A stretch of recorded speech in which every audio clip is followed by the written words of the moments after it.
Aradhya classes. I am Sandeep sir, teaching chemistry. Today we are going to start with a new syllabus or topic, which is J advanced test. But before that, as you know, you have to clear the JEE mains, बराबर। इन JEE mains जैसा कि आपको पता ही है, उसमें जो cutout आता है, बराबर ना, उसके ऊपर से क्या होता है, तो 1 लाख जितना जो भी है, 1.5 लाख के 1 लाख से 1.5 लाख के आसपास के जो बच्चे होते हैं, बराबर ना, they are selected for JEE advanced, बराबर ना। इससे क्या होता है कि आप इंडिया की जो रेप्यूटेड और बड़े बड़े नाम वाली जो भी इंजीनियरिंग कॉलेजेस है, उसमें आपको एडमिशन्स मिल सकने के चांसेस रह जाते हैं। JEE मेंस के बाद का जो लेवल है वो होता है JEE एडवांस। लेकिन इसके लिए सबसे पहली जो चीज़ है वो क्या है हमारे पास, तो वो है कि बेसिक नॉलेज हमारे पास होना चाहिए। देखिए मोस्ट ऑफ क्वेश्चंस ऐसे आएंगे कि जो आपके बेसिक, जो आपका जो भी नॉलेज है, आपने जो भी पढ़ाई की है उसमें बेस क्या है उसके ऊपर रहेंगे। सो वो आपको पता होने चाहिए, बराबर ना, कि बेसिक जो है उससे आपको पकड़ना है, चाहे कोई भी टॉपिक हो, बराबर। सो JEE एडवांस जो है उसका जो सिलेबस है उसके हिसाब से अगर हम जाए तो जो बेसिक केमिस्ट्री है वो आपको पहले सीखनी पड़ेगी, क्योंकि उसी के ऊपर से आप आगे के जो जितने भी टॉपिक्स हैं उसके ऊपर जाओगे, बराबर ना। सो बेसिक में सबसे पहले अगर हम शुरुआत करें तो आप जो 11th के जो सिलेबस में 11th NCERT का जो सिलेबस है उसके अंदर आप जो पढ़ के आए हो, बराबर ना, कि some basics concept of chemistry जो है, बराबर ना, तो वो जो होते हैं कि बेसिक कंसेप्ट ऑफ केमिस्ट्री में आपने क्या पढ़ा था, तो शुरुआत आपको कराई जाती है, बराबर ना, कभी एटम से, बराबर ना। तो एटम और उसमें से बनते हैं मॉलिक्यूल, बराबर ना। सो एटम एंड मॉलिक्यूल जो होता है,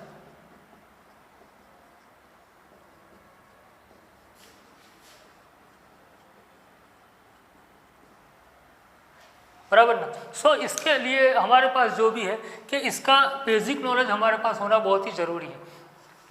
ये मत मान के चलिए कभी एटम क्या होता है तो भी टाइनी पार्टिकल, मॉलिक्यूल क्या होते हैं तो 2 एटम मिलके मॉलिक्यूल बनाते हैं, इतना नॉलेज होना वो कोई ज़रूरी नहीं है, इससे भी थोड़ा ज़्यादा। सबसे पहले अगर एटम की बात आती है तो हमारे लिए हमारे अंदर 2 नाम हमको याद आ जाने चाहिए। सबसे पहला कौन है तो वो है एंटोनी लेवोजियर, एंटोनी लेवोजियर, और दूसरा नाम कौन है जॉन डाल्टन, बराबर ना।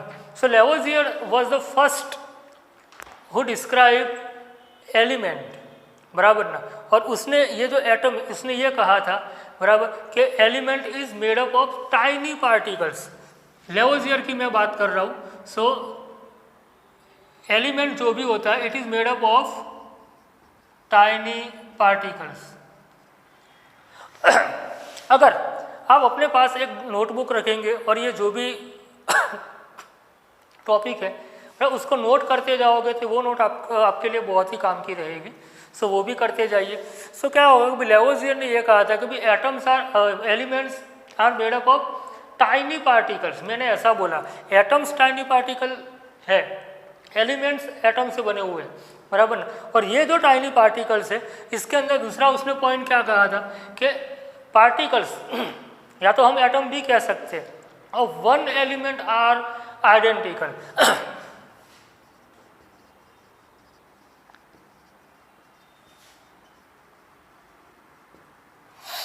आर आइडेंटिकल, बराबर ना, इन ऑल रिस्पेक्ट्स। अब इसका मीनिंग क्या होता है कि एक ही एलिमेंट है तो उसके जितने भी जो भी मतलब एटम्स होंगे, बराबर ना, वो कैसे होंगे तो वो इक्वल होंगे, मास में भी प्रॉपर्टी में भी, बराबर, या और कुछ भी है, मतलब जितनी भी प्रॉपर्टीज़ है, इसलिए हम शॉर्ट में लिख देते हैं कि भाई इन ऑल रिस्पेक्ट्स, बराबर ना, जितने भी उसके एस्पेक्ट्स होंगे वो उसमें रहेगा। लेकिन atoms of different elements are different, और इसीलिए ये होता है कि हर एक एलिमेंट जो है, बराबर ना, वो अपनी अलग अलग प्रॉपर्टी रखता है। हाइड्रोजन की प्रॉपर्टी अलग है, ऑक्सीजन की प्रॉपर्टी अलग है, नाइट्रोजन की अलग है, आयरन की अलग है, एल्यूमिनियम की अलग है, जिंक की अलग है। क्यों? क्योंकि उनके एटम्स अलग है, बराबर ना। So atoms of different elements are different in one or more respects, बराबर ना। ये हो सकता है कभी कभी क्या होता है कि भाई प्रॉपर्टी कोई ना कोई ऐसी हो कि भाई दो एलिमेंट की एटम की मतलब मैच करती भी हो, लेकिन सारी प्रॉपर्टी कभी नहीं करेगी, बराबर ना। सो ये आपको याद रखना जरूरी है, क्योंकि एडवांस में क्या होगा कि यहाँ पे ये होता है कि थोड़े क्वेश्चन आपको ऐसे पूछे जाएंगे कि जिसके अंदर जो भी 4 ऑप्शन होंगे उसमें से कोई भी एक ही सही होगा ऐसा नहीं होगा, ऐसे भी होंगे, बराबर ना, कि जिसमें सिर्फ एक ही सही होता है। इसके अलावा एक से ज़्यादा भी सही हो सकते हैं। जैसे कि मैंने यहाँ पे आपको देखे 1 2 3 आपको पॉइंट लिखे हैं और चौथा कोई भी पॉइंट है, बराबर, और आपको इसी के भी एटम के रिगार्डिंग ये जो भी मतलब यहाँ पे जो डिस्क्रिप्शन दिया हुआ या इन्फॉर्मेशन दिया है, तो विच वन इज़ करेक्ट, बराबर, which of the following information is correct. तो हो सकता है आपको ये 3 दी हो, तो ये 1 2 और 3, तो आपका आंसर हो सकता है कभी 1 2 और 3, ऑल द 3, बराबर, एक्सेप्टिंग द 4th वन, बराबर, आर राइट। तो आपको वो चारों करने पर और इसी हिसाब से मार्किंग होता है, बराबर, आपको पता होगा, बराबर। अगर नहीं भी होगा तो कोई बात नहीं, वो धीरे धीरे हम जैसे जैसे ये आगे जाएगा मैं बताता जाऊँगा, बराबर ना। सो ये चीज़ होती है, बराबर। अब हम बात करते हैं कि भाई एटम जो होता है कि ये वर्ड कहाँ से आया, तो हमको पता है कि भाई ग्रीक लैंग्वेज जो था उसमें एक वर्ड था एटोमियो, तो यहाँ से आया। और एटोमियो का मतलब क्या होता है कि anything which is indivisible, which is uncuttable, कि लास्ट फॉर्म है। अब इसके आगे इसके अंदर कुछ भी नहीं है, बराबर ना। ये यहाँ पे एटोमियो के ऊपर से हमने वर्ड लिया कि एटॉम, और उसको हम जनरली एटम कहते हैं, बराबर ना।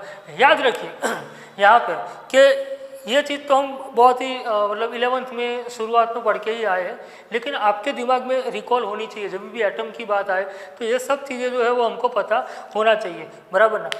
एटम की जो बात है, अगर डाल्टन के रिगार्डिंग अगर देखें तो डाल्टन ने जो था कभी एटम एक मॉडल दिया था, बराबर, या तो हम उसको एटॉमिक थ्योरी भी कहते हैं, बराबर ना। तो उसमें क्या था कि डाल्टन ने भी यही कहा था कि जो भी मतलब लेवोजियर के जो पॉइंट्स थे उसी को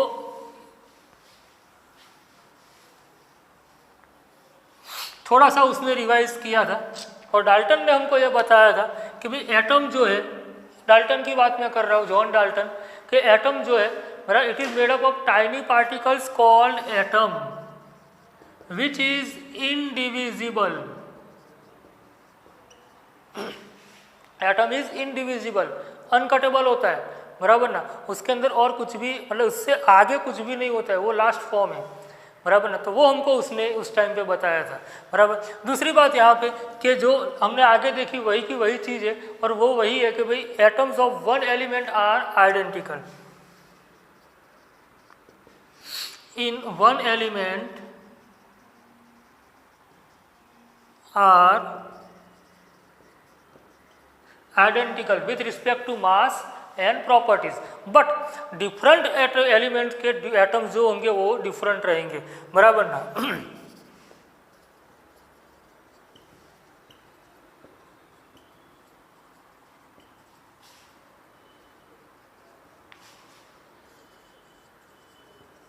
इनका मास भी अलग होगा, इनकी प्रॉपर्टी भी अलग होगी, और इसीलिए हर एक एलिमेंट जो है, बराबर, उसका अपना खुद का एक एग्जिस्टेंस होता है, बराबर, खुद की प्रॉपर्टीज़ होती है। तो आप उसके ऊपर यहाँ से भी जा सकते हो, बराबर ना।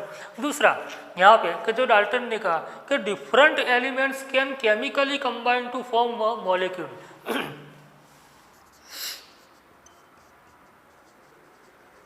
बराबर, या हम यूँ भी कह सकते हैं कि भाई एटम्स ऑफ डिफरेंट एलिमेंट, बराबर, तो भी चलेगा।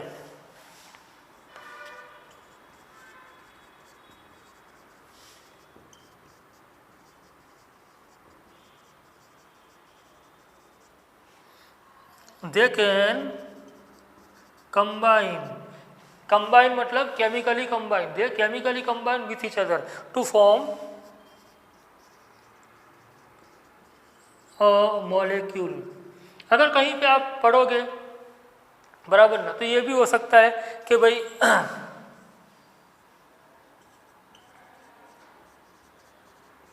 सब्सटेंस ऐसा वर्ड यूज़ किया हुआ है, कंपाउंड वर्ड यूज़ किया हुआ है तो भी चलेगा, है ना, कोई उसमें नहीं, मॉलिक्यूल फिर मिलके कंपाउंड या सब्सटेंस बनाते हैं, बराबर। तो ये एक पॉइंट भी उसने कहा था, बराबर।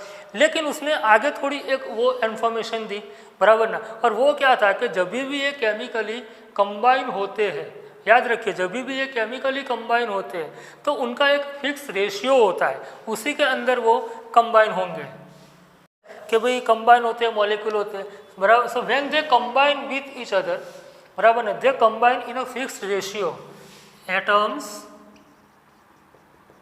इन a molecule combine in a fixed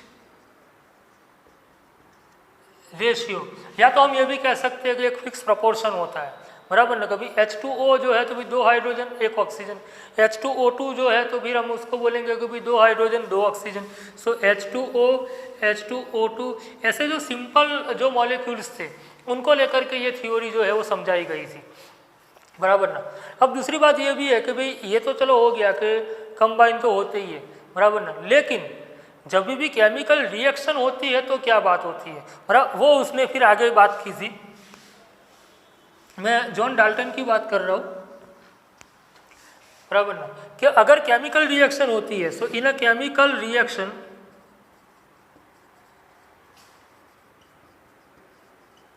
rearrangement और रीऑर्गेनाइजेशन ऑफ एलिमेंट्स अकर्स। मतलब क्या होता है कि शुरुआत में मैं भी ये समझाता हूँ कि मान लो कि आपके पास NaOH है और आपके पास HCl भी है, तो ये एक रिएक्शन है जिसको हम न्यूट्रलाइजेशन रिएक्शन कहते हैं। तो यहाँ पे क्या होता है, कभी सोडियम और क्लोराइड ये दोनों मिलके क्या बनाएंगे, सो NaCl plus OH and H दोनों मिलकर क्या बनाएंगे, H2O। सो क्या हुआ, देखिए यहाँ पर भी सोडियम है, यहाँ पर भी सोडियम है, क्लोरीन यहीं पर है, यहाँ पर भी है, ऑक्सीजन भी उसी हिसाब से और हाइड्रोजन भी है।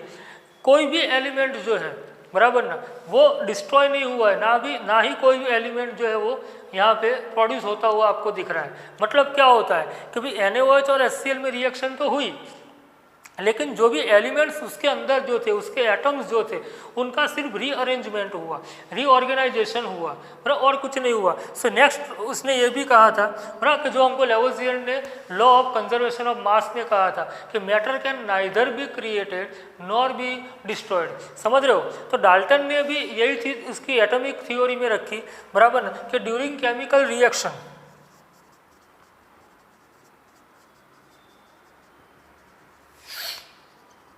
during chemical reaction no element or no atom,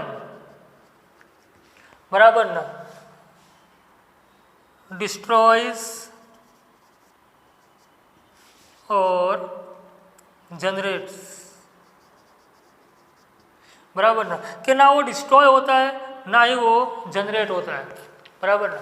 सो आपके एलिमेंट को कुछ नहीं होने वाला, वो सिर्फ रीअरेंज हो जाएंगे, लेकिन जितने इस तरफ होंगे उतने ही उस तरफ भी होंगे, बराबर ना। सो ये जो है आपको डाल्टन ने उसकी जो एटॉमिक थ्योरी दी थी उसके पॉइंट्स हैं, बराबर ना, कि जो टाइनी पार्टिकल से चालू होते और रिएक्शन तक आते हैं। लेकिन जैसे जैसे समय बीता, केमिस्ट्री जो है, बराबर ना, और एटॉमिक जो फिजिक्स है, बराबर ना, उसमें जो डिस्कवरीज होती गई, बराबर, उसके ऊपर से फिर ये आया कि भाई लेवोजियर जो था वो और डाल्टन, जॉन डाल्टन, ये दोनों के सारे जो पॉइंट्स हैं वो सारे के सारे पॉइंट्स सही नहीं है। तो अब क्या आता है कि भाई एटॉमिक थ्योरी के बाद में जो है तो वो ये चीज़ है कि भाई failure of Dalton's atomic theory, कि वो क्यों फेल हुआ, तो वो हम देखते हैं।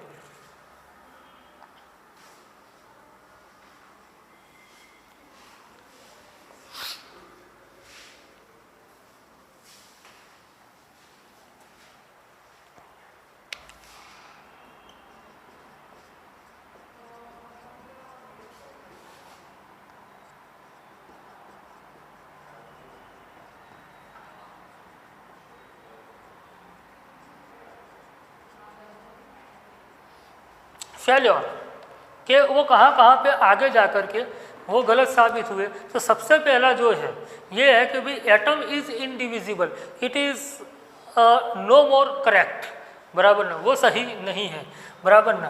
कि डाल्टन ने ये कहा था कि एटम इज़ इनडिविजिबल, उसके आगे अब और कुछ नहीं हो सकता, कोई टुकड़े नहीं हो सकते, बराबर ना। लेकिन ये फेल कहाँ पे होता है कि जब ये बात सामने आई कि भाई atom is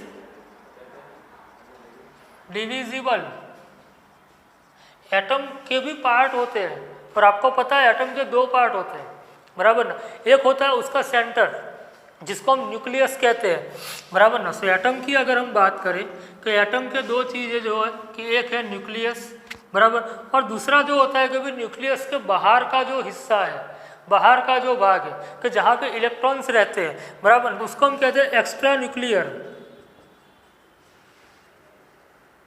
extra nuclear space, बराबर ना। अब न्यूक्लियस में क्या क्या होता है, तो उसमें होता है प्रोटॉन और न्यूट्रॉन। सो प्रोटॉन और न्यूट्रॉन ये दोनों न्यूक्लियस में रहते हैं, हमको पता है। इलेक्ट्रॉन जो है वो around the nucleus it revolves. मतलब क्या हुआ कि भाई एटम के अंदर भी पार्टिकल है, बराबर। सो एटम से भी छोटे पार्टिकल्स जो है वो भी एग्जिस्ट करते हैं और वो एटम के अंदर ही है। सो ये बात कि भाई एटम वॉज इनडिविजिबल, बराबर, ये यहाँ पे रॉन्ग प्रूव होती है, बराबर ना। दूसरी बात कि ये कहा था कि भाई matter can neither be created nor be destroyed, लेकिन जब आप न्यूक्लियर में जाते हो,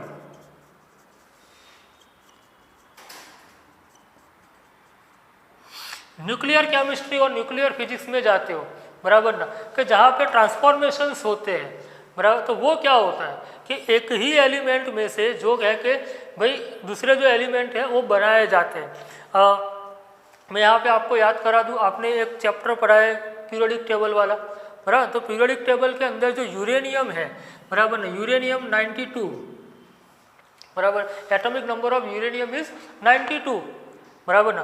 तो उसके बाद में जो एलिमेंट्स है कि जो आज तक हमको मिल रहे हैं, बराबर ना, कि आज आप देखिएगा हमारा जो पीरियोडिक टेबल जो है उसमें जो वैकेंट स्पेसिस थी वो भी सब भर गई, बराबर ना। सो टोटल 118 एलिमेंट्स हो गए हैं। अब जो भी नया आएगा वो एक नया जो है कि पीरियड फिर से बनेगा, बराबर ना। सो फ्रॉम 93, बराबर ना, जितने भी एलिमेंट्स हैं इनको हम क्या कहते हैं, ट्रांस यूरेनिक एलिमेंट्स। और ये ट्रांस यूरेनिक एलिमेंट्स कौन से होते हैं, तो 93 ऑनवर्ड्स, बराबर ना। तो 93 से लेकर के जितने भी है वो सब ट्रांस यूरेनिक है। और वो क्या है कि वो सारे के सारे जो है वो रेडियो एक्टिव एलिमेंट्स हैं।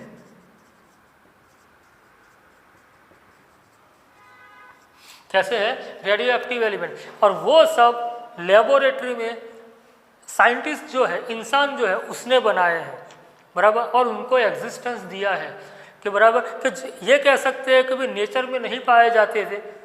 तो न्यूक्लियर केमिस्ट्री का यूज़ करके एलिमेंट जो दूसरे एलिमेंट्स जो थे उनको तोड़ के, बराबर, नए एलिमेंट्स बनाए गए, बराबर। मतलब क्या होता है कि एक एलिमेंट को डिस्ट्रॉय किया गया और एक नया एलिमेंट ऐसा जनरेट किया गया, प्रोड्यूस किया गया कि जो नेचर में नहीं होता है। सो जो वो बात थी, बराबर ना, कि भाई एलिमेंट कैन नाइदर भी, या मैटर हम कह सकते हैं उसको भी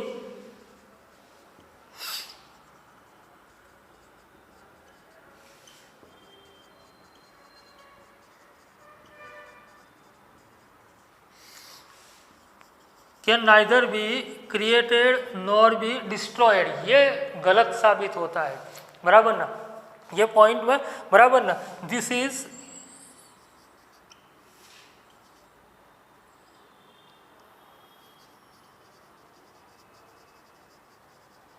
रॉन्ग प्रूवन, बराबर ना, कि वो जो है वो गलत साबित हो चुका है, बराबर, in with respect to nuclear chemistry and nuclear physics. Nuclear physics की अगर बात करते हैं, एक अलग सा चैप्टर आता है, पहले तो एनसीईआरटी में भी था, बराबर ना, लेकिन वो उसमें निकाल दिया गया, लेकिन JEE एडवांस के अंदर तो आपका है ही है, बराबर ना, तो उसके थोड़े बहुत पॉइंट आपको वहाँ पर भी पढ़ने पड़ेंगे। सो न्यूक्लियर फिजिक्स जो होता है उसमें क्या होता है कि एलिमेंट जो होते हैं, बराबर ना, उसका एक सिंपलेस्ट फॉर्म लिया जाता है और उसके ऊपर अल्फा है, बीटा है या गामा, बराबर ना, तो अल्फा बीटा या गामा रेडिएशंस का बॉम्बार्डिंग किया जाता है और उनको तोड़ के फिर नया क्या मिलता है, बराबर ना, उसको वहाँ पे मतलब ऑब्टेन किया जाता है। सो एक का डिस्ट्रॉय किया जाता है और दूसरे को बनाया जाता है और उसके बहुत सीरीज ऑफ रिएक्शंस है, बहुत सारे रिएक्शंस आपको वहाँ पे देखने को मिलेंगे, बराबर ना। दूसरी बात यहाँ पे फेल्योर की जो बात है, ये सारे पॉइंट आप लिखते रहिए, बराबर ना, इसके ऊपर से बहुत सारे क्वेश्चंस आने वाले हैं। ये एक थियोरेटिकल पार्ट जो है मैं आपको बता रहा हूँ, बराबर, बहुत सारे क्वेश्चंस आने वाले हैं।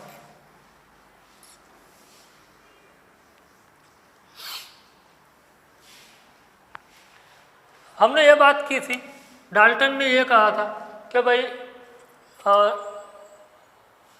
Element atoms of different elements are different, बराबर ना, तो ये थियोरी जो है वो ये एक्सप्लेन नहीं करती है कि वाई दे आर डिफरेंट, बराबर ना, डिफरेंट, बराबर ना, ये हमको वो एक्सप्लेन नहीं करता है कि it fails to explain why atoms of different elements are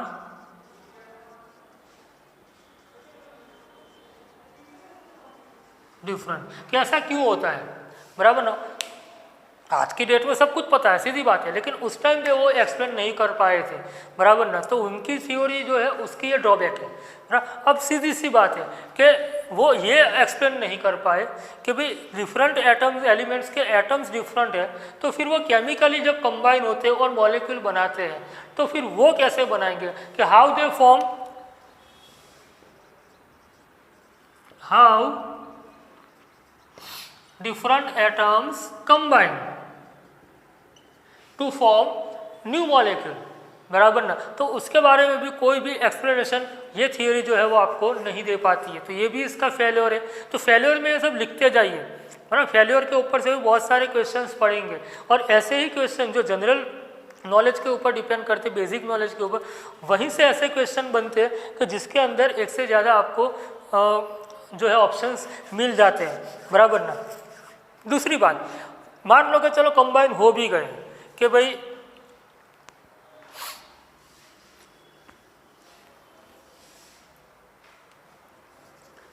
combine हो गए, चलो H2O बन गया, H2O2 बन गया, NaCl बन गया, HCl बन गया, जो भी मॉलिक्यूल्स के जो उस टाइम पे नोन थे, बराबर ना, तो ये थ्योरी हमको ये नहीं बताती कि ये कंबाइन होते हैं, बराबर ना, तो उनके बीच में किस टाइप का अट्रैक्शन होता है।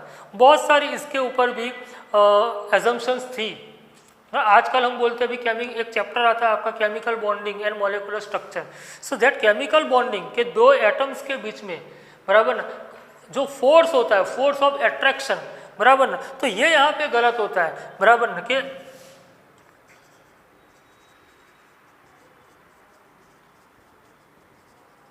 Force of attraction between atoms, बराबर ना, कैन नॉट बी एक्सप्लेन।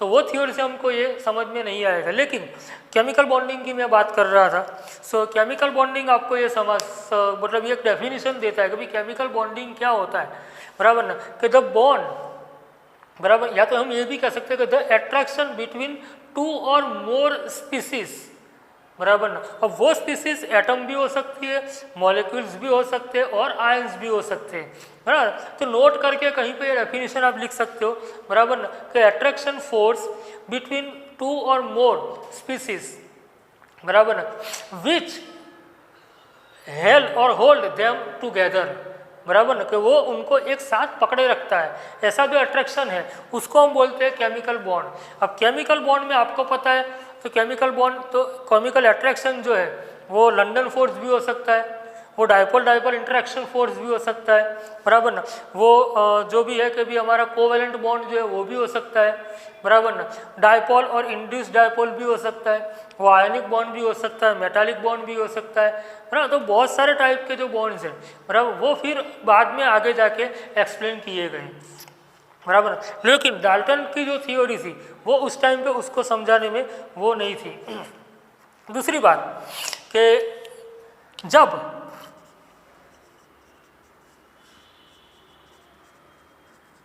गै-लुसैक जो है उसने कंबाइनिंग वॉल्यूम का जब लॉ दिया, बराबर, गै-लुसैक्स law of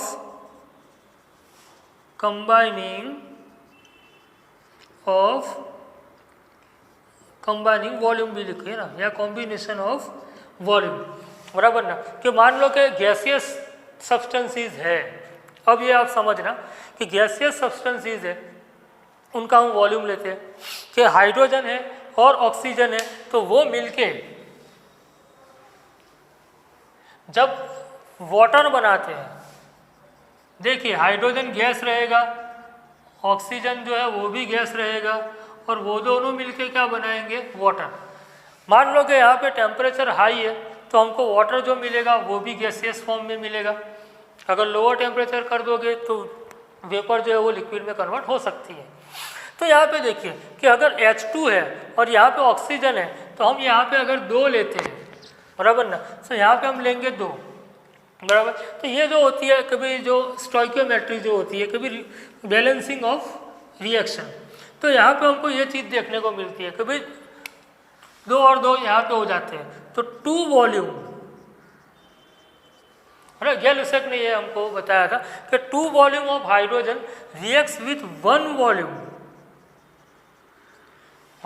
of oxygen to form 2 volume of water. यही चीज़ हम ले सकते हैं नाइट्रोजन के साथ, कि नाइट्रोजन और हाइड्रोजन गिविंग एमोनिया, बराबर। यहाँ पे 3 है, यहाँ पे 2 है, तो इसको 3 दो, इसको 2 दो, तो आपका ये हो जाएगा। सो यहाँ पे क्या है कि 1 volume of nitrogen reacts with 3 volume of hydrogen to produce 2 volume of ammonia, बराबर ना। सो ये जो रेशियो दिया था कि भाई अब ये तीनों का रेशियो क्या है, तो रेशियो हो जाता है कि 2:1:2, बराबर ना। इसका जो रेशियो होगा 2:1:2। देखिए काफ़ी सारी बुक्स जो है उस पर रेशियो में प्रोडक्ट नहीं ली जाती, बराबर। मैं यहाँ पे प्रोडक्ट को भी आप इंडिकेट कर रहा हूँ, बराबर ना, ताकि आपके ध्यान में रहे। बाकी इसका रिएक्टेंट्स जो है उसका रेशियो देखो तो 2:1 रहेगा, बराबर ना। प्रोडक्ट को अगर आप करो तो और 2 आ जाएगा। तो यहाँ पे क्या होगा, तो देखिए 1:3:2, बराबर ना। सो ये जो रेशियो का उसने जो दिया था, बराबर ना, वो हमको ये बताता है कि भाई वॉल्यूम कितना जाएगा और कितना वॉल्यूम हमको प्रोडक्ट में मिलेगा। तो ये सब बातें जो थी वो डाल्टन के समय में नहीं थी, तो डाल्टन की थ्योरी जो है वो ये सब भी एक्सप्लेन नहीं कर पाता है। कि गै-लुसैक का जो लॉ उसके बाद में आया था, बराबर। तो गै-लुसैक का जो लॉ है उसके बारे में कभी गैसियस मॉलिक्यूल होगा तो क्या होगा, बराबर ना, अगर सॉलिड है तो क्या होगा, ऐसा कुछ नहीं। उन्होंने सिर्फ यही कहा था डाल्टन ने कि भाई वो कंबाइन होंगे। अट्रैक्शन कौन सा है कोई पता नहीं है, स्टेट कौन सा है कुछ पता नहीं है, बराबर ना। तो ये सब जो टॉपिक है ये हम फेल्योर में लेते हैं, बराबर ना।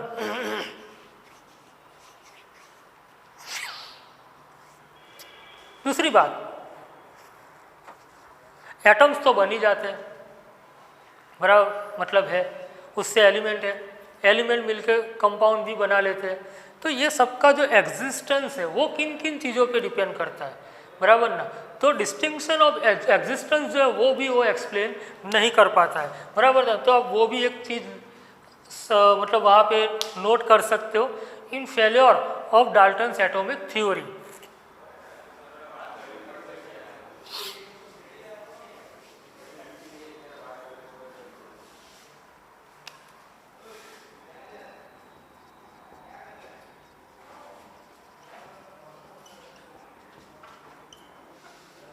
अब यहाँ पे देखिए डिस्टिंक्शन ऑफ एग्जिस्टेंस की जब मैं बात कर रहा हूँ तो यहाँ पे ये है कि भाई रिएक्टेंट जो होते हैं, बराबर ना, वो हमको प्रोडक्ट देते हैं।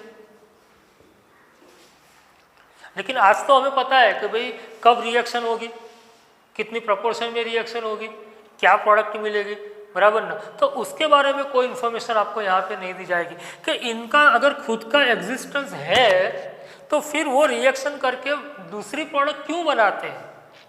इसका कहने का मतलब ये है, क्यों रिएक्शन हुई, जब वो खुद एग्जिस्ट कर रहा है, खुद स्टेबल है, तो उसको क्या ज़रूरत पड़ी कि वो रिएक्शन करेगा और आपको प्रोडक्ट देगा।